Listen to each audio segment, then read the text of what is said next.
Welcome to the Slop Farm. Enjoy the video. You start by confirming where your Eset license lives. Google Play receipts, your purchase email, or My Eset. Once confirmed, sign into My Eset on your phone or desktop. Make sure you can access the Licenses section. Install Eset Secure VPN from Google Play and open it. Once done, tap the menu or Activation, because the app will prompt you to enter an activation code or sign in to pull the code automatically. You log into My Eset and navigate to Licenses to locate the VPN entitlement.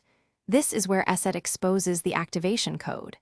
If you bought via Google Play, check your confirmation email or My Eset because Play sometimes links the license without a visible code. Signing into the app may import it automatically. Once you find the code, use the copy button or QR option to transfer it to your Android clipboard. Make sure to keep the code exact, with hyphens if present.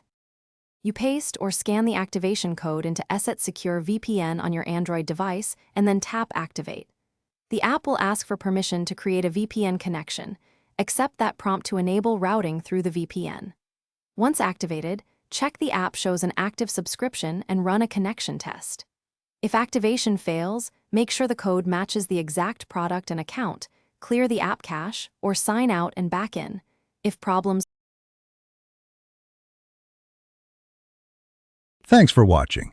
Consider subscribing if we helped you today.